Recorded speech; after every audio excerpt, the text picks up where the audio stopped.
أما بعد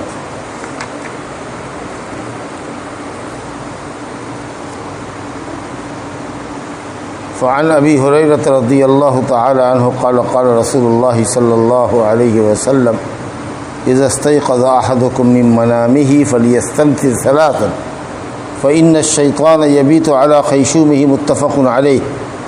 وعنه رضي الله عنه إذا استيقظ أحدكم من نومه فلا يغمس يده في الإناء حتى يغسلها ثلاثا فإنه لا يدري أين باتت يده متفق عليه وهذا لفظ مسلم.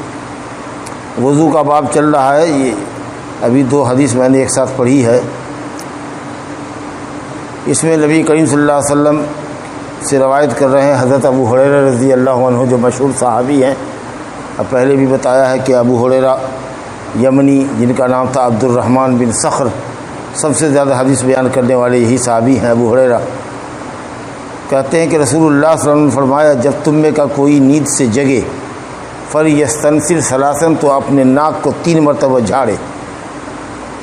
فإن الشیطان یبیت علی خیشومہ، کیونکہ شیطان اس کے نتھنے پر اندر سے، ناک کے نتھنے پر اندر سے رات گزارتا ہے. اللہ اکبر. اگر یہ حدیث نبی صلی اللہ علیہ وسلم نے نہیں فرمائی ہوتی تو کسی بھی عقل سے یا کسی بھی سائنس کے ذریعے ہم یہ پتہ نہیں لگا سکتے تھے کہ شیطان انسان کے ناک کے نتھنے پر اندر سے رات گزارتا ہے. اس کا مطلب یہ ہے کہ یہ حدیث غیبی امور میں سے ایک امر غیبی پر مشتمل ہے. سمجھتے کہ اللہ تعالیٰ ہی عالم الغیب ہے اور وہ اپنے نبی اور رسول میں سے جس کو چاہتا ہے غیب کی جتنی بات چاہتا ہے بتلاتا ہے. تو اللہ نے اپنے نبی کو یہ بتایا کہ شیطان انسان کے نتھنے پر ناک کے اندرونی حصے میں وہ رات بسیرا کرتا ہے. لہذا جب تم میں کا کوئی جگہ نیند سے تو ناک کو 3 مرتبہ جھاڑے. اب یہ یا تو پانی لے کر کے وضو سے پہلے گھر میں جھاڑ لیجئے، یا آئیے وضو کرنے کے لیے تو ہاتھ اپنا کلائی تک دھویا، کلی کیا اور ناک میں 3 مرتبہ پانی پہنچا کر کے ناک کے ہوا سے اوپر لے گئے اور اس کے بعد زور سے ناک کو 3 مرتبہ جھاڑا. تو جو کچھ اس کی آلائش رہتی ہے شیطان کے رہنے کی وجہ سے، رات گزارنے کی وجہ سے جو کچھ ہوتا ہے وہ ناک کے ساتھ جھاڑنے کے ساتھ جھڑ جاتا ہے. یہ نبی کریم صلی اللہ علیہ وسلم نے فرمایا. اب اس کی علت حکمت تو ہم کچھ نہیں جانتے سوائے اس کے کہ یہ کہا گیا کہ شیطان انسان کے نتھنے میں ناک کے اندرونی حصے میں رات گزارتا ہے. اس کو یا اس کے اثرات کو زائل کرنے اور ختم کرنے کا یہ طریقہ ہے کہ جب صبح نیند سے اٹھو تو ناک کو 3 مرتبہ جھاڑو. اب وضو میں ہو یا وضو سے ہٹ کے الگ سے ہو، سمجھا کہ یہ ایک الگ سنت ہے. آپ وضو میں بھی کر لیجیے گا تو ادا ہو جائے گا. میں اس لیے یہ بات کہہ رہا ہوں کہ مان لیجیے کہ اگر کوئی شخص بیمار ہے، تیمم کرنا چاہ رہا ہے، وضو نہیں کرے گا، تو بھی اس کے لیے سنت یہ ہے کہ وہ ناک کو 3 مرتبہ جھاڑے. سمجھا کہ نہیں؟ تاکہ شیطان جو اندر ہے وہ نکل جائے یا اس کا اثر نکل جائے. یہ ایک سنت تو یہ ہوئی وضو کے باب میں.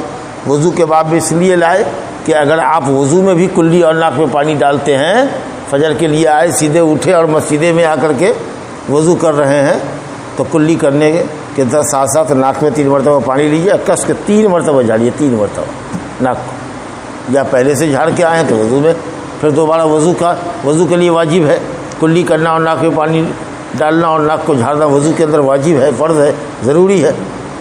تو یہ سنت جو ہے شیطان کو بھگانے والا جو عمل ہے، یہ آپ کا وضو سے باہر بھی اور وضو کے اندر میں بھی ناک جھاڑنے سے ادا ہو جاتا ہے. اور اگر تیمم کر رہے ہیں تو بھی 3 مرتبہ ناک کو جھاڑ لیجئے، اس کے بعد تیمم کیجیے. تیمم کا باب آئے گا، تیمم کرنے کا طریقہ بتائے گی آپ کو. اسی میں دوسری حدیث ابو ہریرہ ہی سے لائے ہے. اس میں بھی علت آپ سمجھیے کیا ہو سکتی ہے، اللہ عالم. اذا استيقظ احدكم من نومه، جب تم میں کا کوئی نیند سے بیدار ہو، فلا یغمس یدہ فی الاناء، تو اپنا ہاتھ برتن میں نہ ڈالے جب تک کہ اس کو 3 مرتبہ نہ دھو لے. فإنہ لا یدری، کیونکہ انسان نہیں جانتا ہے کہ اس کا ہاتھ رات میں، اس کے ہاتھ نے رات کہاں گزارا. ارے سب جانتے ہیں کہ رات ہمارے ساتھ بستر پر گزرا رہی ہے. ہاتھ جو ہے رات میں ہمارے ساتھ بستر پر رہتا ہے، لیکن کہاں گزرا رات، یا رات ہاتھ نے رات کہاں گزاری کا مطلب یہ ہے کہ ہاتھ میں رات میں کیا کچھ لگ گیا یہ تم نہیں جانتے ہو. شیطان کو اللہ نے انسان کے اوپر ایک طرح سے مسلط کر دیا ہے. ہو سکتا ہے کہ کوئی گندگی لا کے اس نے ہاتھ میں لگا دیا، ہو سکتا ہے کہ کوئی جراثیم لا کر کے جس کو دیکھ نہیں رہے ہیں آپ، لیکن اس نے انسان کا دشمن ہے کچھ مل دیا ہو، ایسی چیز کہ اگر آپ ہاتھ نہیں دھوتے ہیں، سمجھا کہ نہیں، اور منہ میں انگلی ڈال دیتے ہیں یا کچھ کر لیتے ہیں تو ہو سکتا ہے کہ اس کے جراثیم آپ کے جسم کے چلے جائیں۔ تو اس لیے شیطان انسان کے ہاتھ سے بھی کھلواڑ کرتا ہے اور ناک کے نسلیں کے اندر بھی رات گزارتا ہے۔ تو نبی پاک صلی اللہ علیہ وسلم نے فرمایا کہ ہاتھ کو برتن میں ڈالنے سے پہلے ہاتھ کو 3 مرتبہ دھو لو۔ اب ہمارے یہاں تو ٹنکی کا رواج ہے، ٹنکی کھولا ہاتھ دھو لیا، لیکن پہلے یہ ہوتا تھا کہ ٹنکی تو نہیں تھی، چھوٹے چھوٹے برتنوں میں گھروں کے اندر لوگ پانی رکھتے تھے، سمجھا کہ نہیں، یا بالٹی میں پانی رکھتے تھے۔ تو اب گئے چلو سے پانی لیا، کلی الی کیا نہ، پہلے یہ کہ کوئی چھوٹا سا برتن ہو تو اس میں پانی لے کر کے دائنا ہاتھ کو بائیں ہاتھ کو دھو لیجیے، اس کے بعد بالٹی میں پانی میں ہاتھ ڈالیے اور کلی کرنے کے لیے ناک میں پانی لینے کے لیے، پھر اس کے بعد جھاڑیے، اس کے بعد پھر چلو لیجیے، دونوں چلو لپ میں پانی ڈال کر کے پھر چہرہ کو دھوئیے۔ تو ایسے بالٹی سے لوگ لیتے تھے یا برتن سے لیتے تھے۔ آج کے طریقہ سے تو وہ نلکی نہیں تھی، سمجھا کہ نہیں۔ تو آج بھی اگر آپ اپنے گھر کے برتن میں پانی ڈالنا چاہتے ہیں، پینے کا کوئی لوٹا ہے یا جگ ہے، اس میں اگر ہاتھ ڈالنا چاہتے ہیں یا بالٹی میں پانی میں ڈالتے ہیں، اگر 100 کے جگہ ہیں تو پہلے ہاتھ کو 3 مرتبہ دھو لینا ہے۔ اگر کوئی چھوٹا برتن ہے، مگ ہے، تو اس سے نکال کر کے دونوں ہاتھ کو دھو لیجئے، اور نہیں تو بالٹی کو ذرا ٹیڑھا کر کے پہلے داہنے ہاتھ کو دھو لیجئے، اس کے بعد داہنے ہاتھ سے 3 چلو پانی لے کر کے بائیں ہاتھ پر دھو لیجیے۔ اب دونوں ہاتھ آپ کا صاف ہو گیا۔ شیطان نے اگر کوئی آلائش گندگی وغیرہ لگائی ہوگی تو وہ دھل گیا۔ اب آپ باقاعدہ دونوں ہاتھ کو بالٹی میں ڈال سکتے ہیں، بہت صاف ستھری بات ہے۔ اور نہیں اگر ٹنکی میں دھوتے ہیں تو کوئی بات ہی نہیں ہے، تب تو برتن میں ڈالنے کا سوال ہی نہیں ہے، سمجھا کہ نہیں۔ اس کی وجہ اللہ جانے کیا بات ہے، وہی ایک مطلب بتایا کہ ہو سکتا ہے کہ شیطان ہمارے ہاتھ پہ کوئی جراثیم لگا کے ہی چلا گیا ہو جو ہم کو دیکھا نہیں جا رہا ہے، یا ہو سکتا ہے کچھ گندگی لگا کے گیا ہو۔ ایک وجہ اور سمجھ میں یہ آتی ہے، جیسا کہ بعض علماء نے لکھا ہے کہ عرب گرم ملک تھا اور اس میں عام طریقے سے لوگ استنجا جو کرتے تھے، پیشاب پیخانہ کو جو ظاہر کرتے تھے، صاف کرتے تھے، پانی نہیں لیتے تھے، پتھر لیتے تھے، تو پتھر سے استنجا کر لیتے تھے۔ اب گرمی کی وجہ سے پسینہ جو چلتا تو شرمگاہ کے ارد گرد پسینہ ہوتا، اور وہ پسینہ لنگی کے اندر یا جانگ پر، زانو کے اوپر یا جسم کے کسی اور حصے پر پھیل جاتا۔ اب رات میں آدمی سویا ہوا ہے، اب ہاتھ اس کا شرمگاہ پر چلا گیا، یا ہو سکتا ہے کہ پیخانہ کے مقام پر چلا گیا، اور اس کے اندر جو ڈھیلا لینے کی وجہ سے جو تھوڑی سی بدبو اس حصے پہ رہ جاتی ہے، وہ پسینے کی شکل میں بڑھ گئی ہو، اور وہ گندگی اور بدبو ہاتھ میں آپ کے آ گئی ہو، اور آپ بالٹی میں ڈال رہے ہیں۔ ہو سکتا ہے کہ آپ کا چھوٹے برتن کے اندر وہ ہاتھ کی بدبو چلی جائے۔ تو اب بعض اہل علم نے یہ بھی کہا ہے کہ عرب گرم ملک تھا اور وہاں استنجا لوگ کرتے تھے پتھر سے، اور اس کی وجہ سے پتھر لے کر کے پوچھ کے تو گندگی صاف ہو جاتی ہے، لیکن اس کے اندر تراوٹ اور اس کے اندر جو بو رہتی ہے وہ تو رہ جاتی ہے۔ اس لیے پانی سے استنجا کرنا پتھر کے مقابلے میں افضل ہے، کیونکہ اس میں گندگی بھی ظاہر ہوتی ہے، بدبو بھی ظاہر ہوتی ہے، سمجھا۔ تو گرمی میں ہو سکتا ہے کہ پسینے کی وجہ سے وہ بدبو پھیل جاتی رہی ہو اور ہاتھ نیند کے اندر شرمگاہ سے گزرا ہو اور ہاتھ کے اندر بدبو لگ گئی ہو، تو بہرحال یہ وجہ ہو، یا شیطان ہاتھ میں کوئی چیز مل کے چلا جاتا ہے۔ سنت یہ بتائی گئی کہ آپ کسی بالٹی میں یا کسی برتن میں دونوں ہاتھ نہ ڈالیں، پہلے اس کو ہاتھ کو دھو لیں، اور اگر نلکا ہے تو اس میں تو کوئی تو مسئلہ ہی نہیں، اس کو کھولیے اور ہاتھ دھو لیجئے، تو یہ بات بھی دور ہو گئی۔ اور پھر کلی کیجیے اور ناک میں پانی ڈال کر کے ہوا سے پانی کو اوپر لے جائیے دماغ تک، اور 3 مرتبہ زور سے بائیں ہاتھ سے ناک کو جھاڑ لیجئے۔ وہ شیطان جو ناک میں گھسا ہوا تھا اس کا جو اثر ہے وہ بھی ختم ہو گیا۔ آپ کے ہاتھ میں اگر کسی طرح کی کوئی آلائش گندگی رہی ہوگی تو وہ بھی آپ کا صاف ہو گیا۔ چلیے صاحب، ماشاء اللہ۔ یہ دونوں حدیث بخاری مسلم کی ہے۔ اسی طریقے سے کچھ چیزیں ہیں جس کو ہم نہیں سمجھ پاتے ہیں، سمجھا کہ نہیں، لیکن ایمان ہے ہمارا، اب حدیث ہے، سمجھا کہ نہیں، وہ بھی حدیث بخاری مسلم ہی کی ہے، سمجھا کہ نبی کریم صلی اللہ علیہ وسلم نے فرمایا کہ تم میں کا جب کوئی آدمی سوتا ہے، یہاں سے ہٹ کے بتا رہے کہ جب کوئی سوتا ہے تو شیطان اس کے سر کے پچھلے حصے میں، اس کے سر کے پچھلے حصے میں 3 گرہ لگاتا ہے، اور ہر گرہ کو لگا کر کے ٹھوکتا ہے، جیسے گانٹھ کو مضبوط کرنے کے لیے، بندھن کو مضبوط کرنے کے لیے، دیکھتے باندھا کھینچا مکہ سے مار کر کے اس کے بندھن کو بیٹھا دیتا ہے لوگ، سمجھا کہ نہیں۔ تو شیطان جو ہے تم میں سے کسی کے بھی سونے والے شخص کے سر کے پچھلے حصے میں گرہ لگاتا ہے، گانٹھ باندھتا ہے، بندھن باندھتا ہے، اور اس کے ہر بندھن کے اوپر ٹھوکتا ہے، کہتا ہے خوب دیر تک سو، خوب دیر تک سو، خوب دیر تک سو، سمجھا کہ نہیں؟ اب بتائیے، چنانچہ جب آدمی اٹھتا ہے اللہ کا ذکر کرتا ہے تو ایک گرہ اس کی کھل جاتی ہے، جب وضو کرتا ہے تو سر کے اوپر جو بندھی ہوئی گانٹھ ہے وہ دوسری گرہ کھل گئی، اور جب نماز پڑھتا ہے فجر کی تو تیسری گرہ کھل گئی۔ اب وہ ایک دم صبح فریش ہو کر کے اٹھے گا، طبیعت اس کی بالکل ہری بھری شاداں اور فرحاں رہے گی، ایک دم ایکٹیو رہے گا۔ اور نہیں اگر ستا رہا دیر تک تو دیکھیے گا کہ ایک دم کسلان ہے، سست ہے، خبیث النفس ہے، طبیعت گری ہوئی ہے، ایک دم منحوس چہرہ لے کر کے ہے۔ آج جو آدمی اٹھے گا، دعا پڑھے گا، وضو کرے گا، نماز پڑھے گا، صبح میں اس کا دیکھیے گا چہرہ ایک دم دمکتا ہوا رہے گا، چمکتا ہوا رہے گا۔ تو اس طریقے سے اللہ نے شیطان کو انسان کے اوپر ایک طرح سے مسلط کر دیا، چڑھا دیا ہے۔ تو کبھی وہ ناک سے کھلواڑ کرتا ہے، کبھی وہ آپ کے ہاتھ سے کھلواڑ کرتا ہے، کبھی آپ کے سر کے اوپر گرہ باندھتا ہے۔ اور حدیث آتی ہے کہ جو فجر کی نماز چھوڑ کر کے سویا رہتا ہے، اٹھا رہے ہیں آپ پڑھیا بیل کے طریقہ سے کر رہا ہے، پھر سویا ہوا ہے نہیں اٹھتا ہے، تو شیطان اس کے کان میں پیشاب کر کے چلا جاتا ہے۔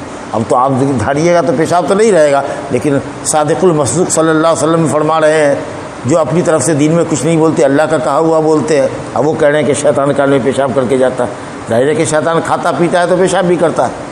تو اس لیے اہتمام کرنا چاہیے کہ آدمی جلدی سوئے عشاء کے بعد اور فجر کی نماز کے لیے اٹھے، اور اذان سے نہیں اٹھتا ہے تو الارم لگا کے اٹھے۔ لیکن یہ عادت اچھی نہیں ہے کہ آپ ہمیشہ دیر تک سوئے رہیں اور فجر کی نماز کھوتے رہیں، اور ہمیشہ 7 بجے 8 بجے پڑھا تو پڑھا، نہیں تو کتنا آدمی تو پڑھوے نہ کرتا، سوجے اٹھا گیا ہوٹل پر پانی لیہیز کلی کی چائے گلگلہ کھائی، اس کے بعد کون فجر پڑھتا ہے؟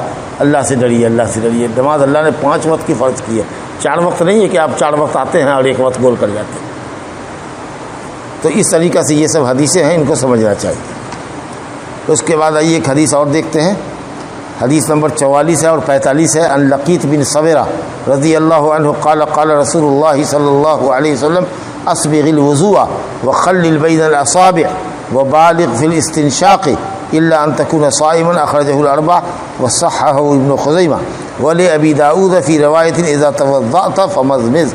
لقیط بن صبرہ رضی اللہ عنہ کہتے ہیں کہ رسول اللہ صلی اللہ علیہ وسلم نے فرمایا اسبغ الوضوء، مکمل وضو کرو، پورا کامل وضو کرو، وخلل بین الاصابع، اور انگلیوں کے درمیان خلال کیا کرو،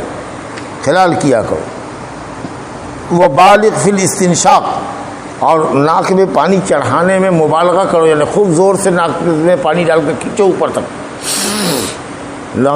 دماغ تک لے جاؤ۔ الا ان تکون صائما، مگر یہ کہ تم روزے دار ہو، تم اتنا زور سے نہیں پانی کو ناک پہ چڑھانا ہے۔ اس حدیث کو اربعہ نے نکالا، ابو داؤد، نسائی، ترمذی، ابن ماجہ نے، اور ابن خزیمہ نے صحیح کہا ہے۔ اور جو دوسری روایت ابو داؤد کے حوالے سے پڑھی گئی سنن نبی داؤد میں ہے کہ اذا توضأت فمضمض، جب وضو کرو تو کلی کرو۔ اس حدیث میں آپ دیکھیے 3 باتیں آپ نے بتائی۔ اسبغ الوضو، مکمل وضو کرو۔ مکمل وضو کیا ہوتا ہے کہ جو طریقہ ہم نے نبی صلی اللہ علیہ وسلم کا وضو کرنے کا پڑھا ہے اس طریقے کے مطابق کریں، اور ہر عضو کو سوائے سر کے 3 مرتبہ دھوئیں۔ سمجھا کہ نہیں؟ جیسے نبی صلی اللہ علیہ وسلم نے کیا کہ دونوں ہاتھ کو کلائی تک دھویا، پھر کلی کیا، ناک میں پانی چڑھایا، کلی کیا، ناک میں پانی چڑھایا، کلی کیا، ناک میں پانی چڑھایا، اور 3 مرتبہ ناک کو، جیسے پانی چڑھاتے گئے ناک کو جھاڑتے گئے، پھر چڑھایا، پھر ناک کو جھاڑا، پھر کلی کیا، پھر ناک میں پانی تھوڑا سا چڑھایا، اس کے بعد بایاں سے ناک کو صاف کیا، پھر اس کو جھاڑ دیا۔ ٹھیک ہے؟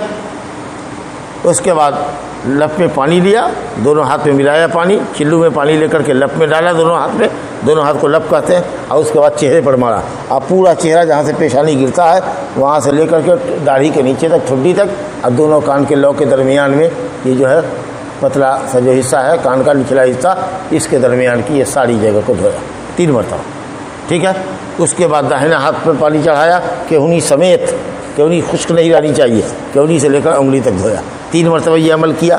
پھر بائیں ہاتھ کو ایسے ہی کیا، پھر اس کے بعد نیا تازہ پانی لیا، اس کو جھاڑا، سر کے اگلے حصے سے مسح کیا، لے گئے سر کے پچھلے حصے تک، اب پھر وہاں سے ہاتھ کو پلٹایا سر کے اگلے حصے تک، اور پھر کان کا مسح کیا، شہادت کی انگلی سے کان کے اندر والا حصہ کیا، اور انگوٹھا سے کان کے باہر والا حصہ کیا، پھر پیر کو دھویا۔ ٹھیک ہے؟ اور اس کو بھی ٹخنا سمیت جو ہڈی بتایا تھا کہ قدم اور پنڈلی کا جوڑ جہاں لگتا ہے، اب وہاں جو 2 ابھری ہوئی دونوں طرف ہڈی ہے اس ہڈی سمیت، اور ایڑی جو ہے پیچھے والی وہ سمیت، اور پیچھے نیچے پاؤں کے تلوا کے اندر جو گڑھا ہے اس حصے سب کو اچھا سے دھو لیجیے۔ تو یہ ہوا مکمل وضو۔